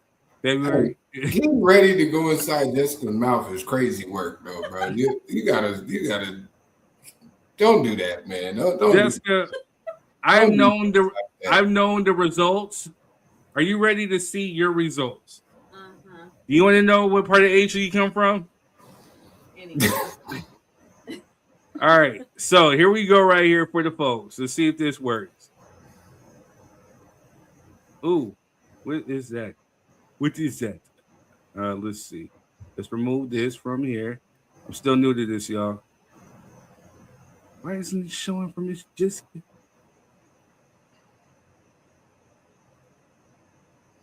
All right, well, it's not showing all the way, but let me go ahead and just do it like this. Add this back to the stage. Miss Jessica, it says that you are... Jessica shares maternal genetic ancestry with the Tikar people of Cameroon. Makes sense. She does look Cameroonian. Well, if you look at the people from Cameroon and around that region, they do have slanted eyes and they're very light skinned. So yeah, I mean, so what? I'm not light skinned. You are light skinned, Jessica. You are. What the hell? I guess you are a light skinned woman who identifies as dark, but yeah, you are technically light skinned. You're not like of the chocolate hue like of me and Quez. So. But I got more African than you, though. You sure do, dang it. So what are your thoughts? Like, how does this make you feel knowing this? It's pretty cool to know because, of course, I always was curious, and now I can show my kids all my results. You know what I mean? Just like when I did the ancestry. I was excited. I was showing the kids. They wanted to do it themselves. You know what I mean? Mm-hmm. So now they have knowledge of what's inside of them. And they have less European than we do. Which is facts. But again, so to be specific, so the ancestry test that just took was the maternal one, which traces back the mother's line.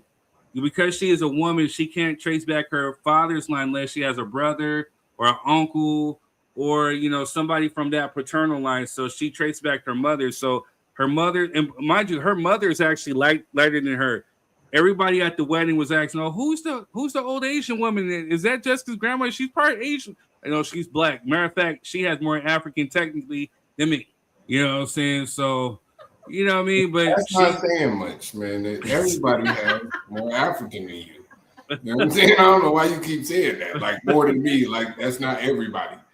You know what I'm saying? I blame my father. But yeah, so Jessica, you're of the Tikar people. Does this give you a sense of pride? Like what does it do for you? It kind of makes me want to get my kids tested too to see because they're only like half of me, you know what I mean? Well, so I don't mean to interject. So the beautiful thing is, so your kids, your daughter, your sons, any kids that come from you are going to share this. So their mitochondrial DNA is this right here. This is what it is. It's going to be L2 something, whatever it is, but their maternal lineage comes from you. So if Terrence or the baby were to get tested, or your daughter, it's all going to come back to this. So this is essentially already taken care of. Now, what they need to know is the paternal part, but this is, again, it counts as 2% of your DNA, but it's still, that now you have a specific group that you can identify with, you can learn customs with, whatever. And then also, with that being said, for those that don't know, I share ancestry. So for the dumb ass who said like, oh, you can't connect with people of that continent. No, I DNA matched with people from the royal family of these people. So we are of the same tribe too. So you know what I mean? So it's just one of these things about identity. Y'all might be kissing cousins. No, we're not though. Trust that's the beautiful thing about the DNA test is that it showed that like no, we are not related. Thank God. Messing with y'all. Nah, that's good, man. You know what I'm saying? More power to y'all, man. I looked them up. You know what I'm saying? Not all of them look like Jess. You know what I'm saying? It's some dark skin folks. It's some dark skinned folks over there. You know what I'm saying? I mean, we in there, Quez. All right, y'all. We're gonna show some quick love, but then we'll be right back. Let's go ahead and show some love. I hate everything that's going on with them, but hey, we'll be right back. Uncle Nearest Premium Whiskey is a brand of Tennessee. Whiskey honoring Nathan, Nearest Green, the first known African-American master distiller. The Nearest Green Distillery, located in Shelbyville, Tennessee, is the world's first distillery named after an African-American. Green is credited with perfecting the Lincoln County process, a charcoal mellowing method that defines Tennessee whiskey's smoothness. Get your bottle today. All right, y'all, we are back. Man, you caught me. Sorry that took so long. Again, to me, I like those conversations. They're informative. I get to learn something. You know what I mean? And Quez, I wasn't trying to like ish on you, but again, like I told you, the thing is, it's like with this, it's like as if we're like on a Zoom or on a call. We're thinking that we're just talking to ourselves. I'm telling you, like, again, I got people who I've already connected with from that continent who are watching. So it wasn't a thing of apologizing for you. It's just, it was a thing of, okay, look, there's a specific thing. We don't want to put that jacket on everybody because not everybody definitely came from that same sentiment. So I didn't mean to offend you. Hey, bro, but I'm just saying that there's people out there watching too. Hey, we good. We moved on, man. I don't give a funk. We can meet up in the streets, dog. Good. You know what I mean? What up, cut? I mean, we can do that too, but we moved on, man. You know what I'm saying? It's over. It is what it is, man. But I don't want nobody. Oh, look at them. We like family. We gonna disagree. We already initialized it before we even started the conversation. We have very opposing views when it comes to this topic, and that's just a bipartisan part of it, like, showing the people that we can agree to disagree but still have a healthy conversation and move around it, man. That's what the initial conversation is about. Like, we might not always agree, but we can have a discussion, we can disagree, we can argue the facts and the points and move through it and keep it moving. It ain't gotta be no hard feelings. It is what it is. No, for me, it's definitely about perspective, because like I said, man, I had a negative outlook on the whole FBA thing. And if it wasn't for Quez, and then again with some of you guys are claiming to be natives and indigenous and all this other stuff, and me actually hearing Tariq, I'm like, you know what? No, man. What that dude is doing is beautiful. I don't never want to ish on that. You know what I'm saying? Like, because again, I get it. It's again giving people who may essentially without that foundational thing, you know what I'm saying? Like people who may be lost without a sense of identity. So he's giving people a sense of identity to clamor to. So it's beautiful. It's definitely beautiful for me. So I wholeheartedly, support it. So I didn't want to make it seem like I was ishing on that either. You know what I mean? Good. So we good, brother. We good. But yeah, man. But so we got two subjects we got to quickly move on to. You know what I mean? Again, I love talking about history. I love talking about Black people. We can talk about it all day. But is happy wife, happy life selfish? Or female fan rejects Usher on stage after being invited up Which one we deep diving into? Jess? I guess we can do is happy wife, happy life, selfish. Thank God. Now you're a wife. Now you want to talk about it. Get your ass. Let's We go. can talk about the Usher one too. We still got a little bit of time. I got some thoughts. Yeah, me too. I think we all do. You know what I'm saying? Like we all do. But you know, happy wife, happy life. Let's go ahead and let's play a clip of what she had to say about this. And I get what she's trying to say. You know what I mean? But I just don't wholeheartedly agree. Women have such dysregulated emotions. Wait, what do you mean by that? They do. They have such dysregulated emotions that they'll say, I'm leaving this thing because I'm not happy. What the hell does that mean? What is it? What do you mean you're not happy? Oh my God, he didn't. And this whole like woke community, this I need to feel seen, heard, and I need to be acknowledged 100% of the time. That's why you're single. Sarah. That's your problem. Sarah. If you think a person is supposed to get you 100% of the time, if you think that a person is supposed to make you happy 100% of the time, stay single. Don't get married. Sarah. Don't date. Don't even get to know anybody because you don't even make yourself happy 100% of the time. How do you expect a man to do this? Sarah. I'm so sick and tired of it. What? You keep Sarah and me. What? Isn't it important for men to be happy in their relationships? It's the most important. There are large amounts of men that will disagree with you. No, I think large amounts of men have gotten conditioned to feeling like their happiness doesn't matter. But that whole happy wife, happy life is BS. It's happy spouse, happy house. If you aren't looking at it from a space of we are here to serve each other, that's why 2 out of 3 marriages end in divorce. Mm-hmm. And the craziest part is most divorces are initiated by the women.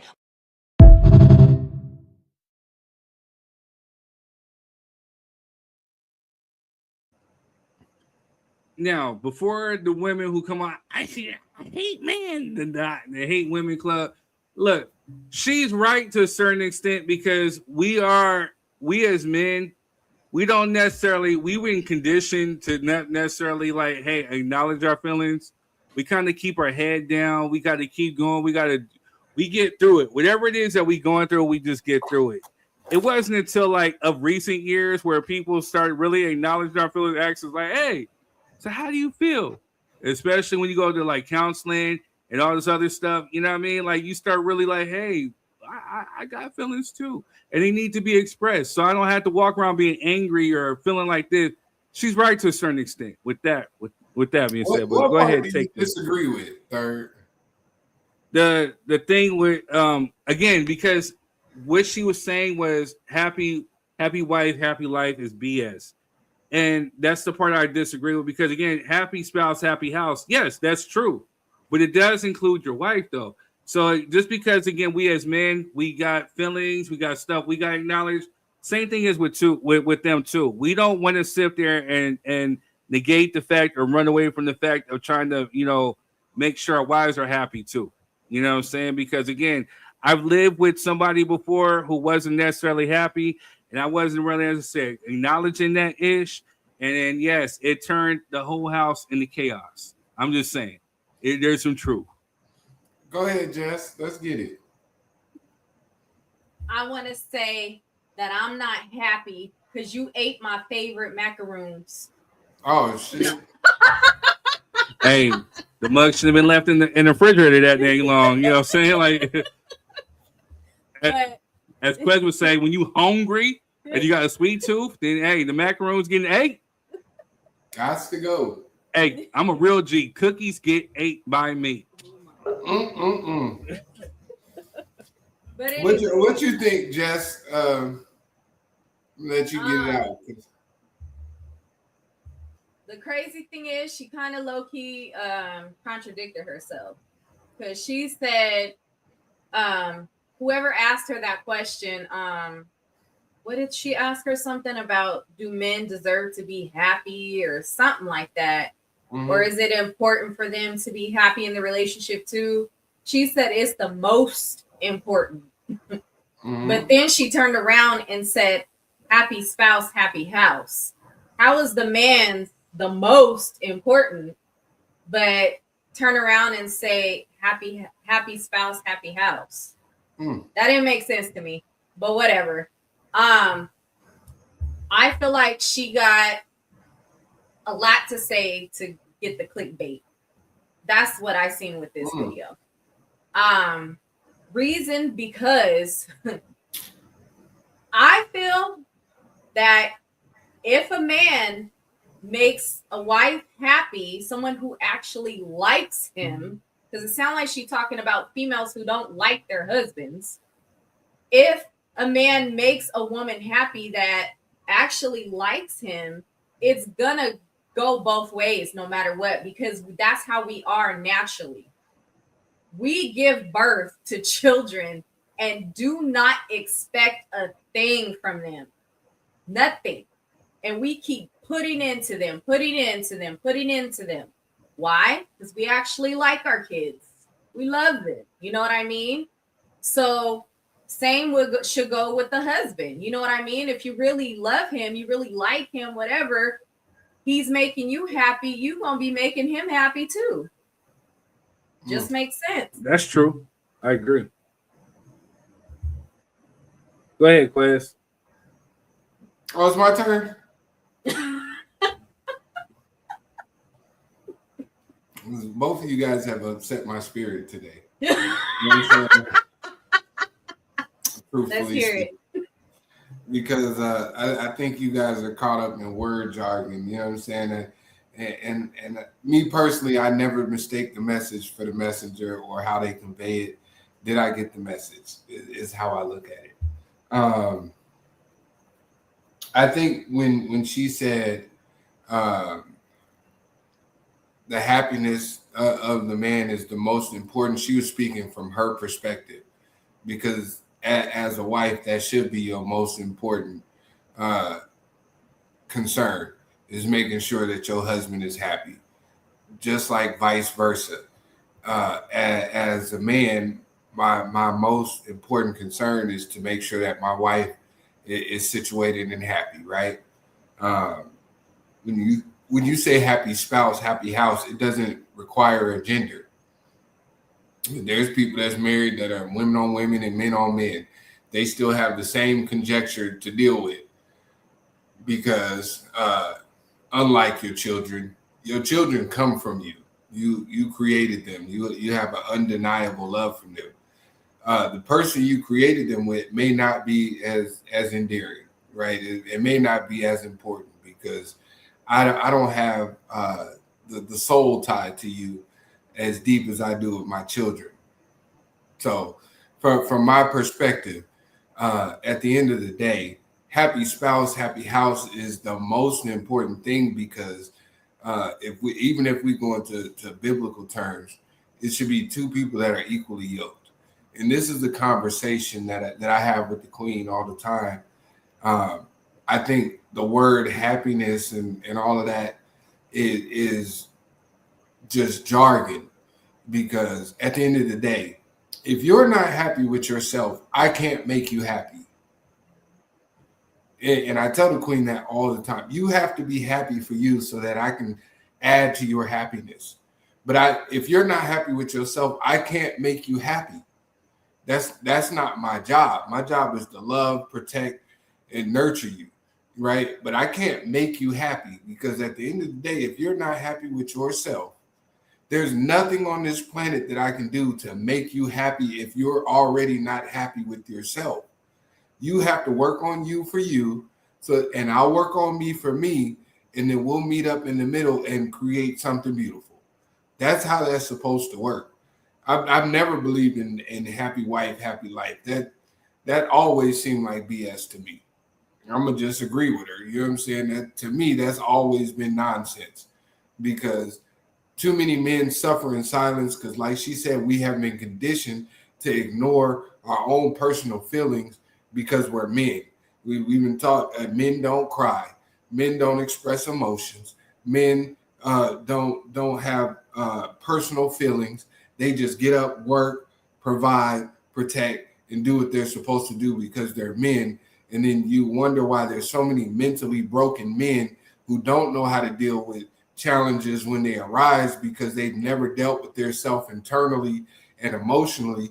So when those emotions pop up and they flash out, or and they Ike Turner you in the back of the limo.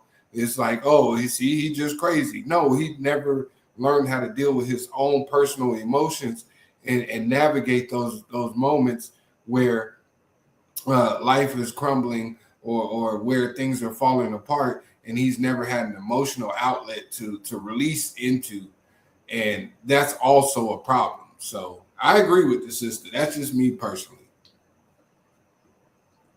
There's also the flip side, though, where there's a lot of women who will go down to the dirt to make their husbands happy, because that is also a scenario as well. While their husbands are treating them like crap or just being just cruel to them. You know what I mean? So Absolutely. There is a flip side to that too.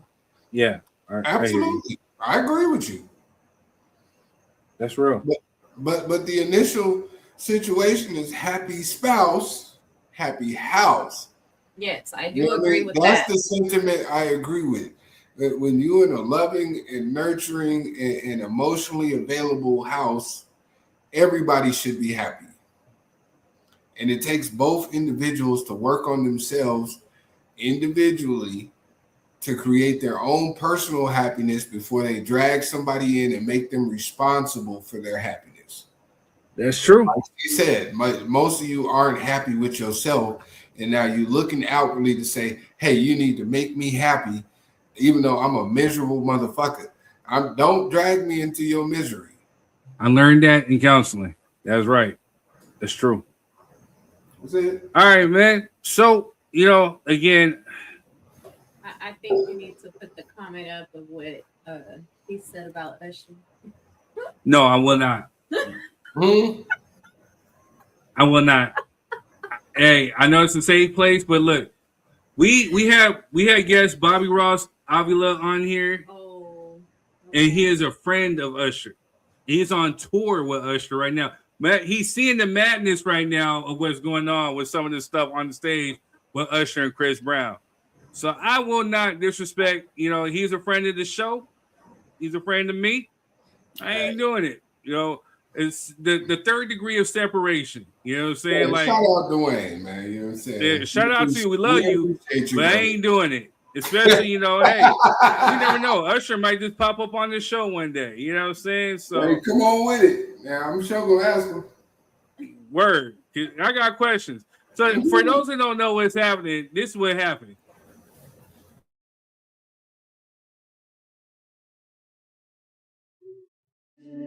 Can I go there, baby? Can I go there? You sing it on. You're awesome. Baby, can you end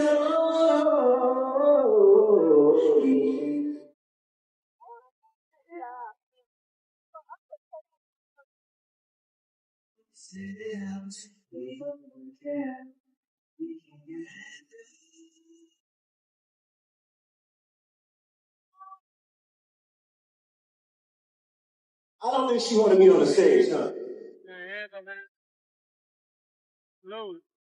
Oh, man.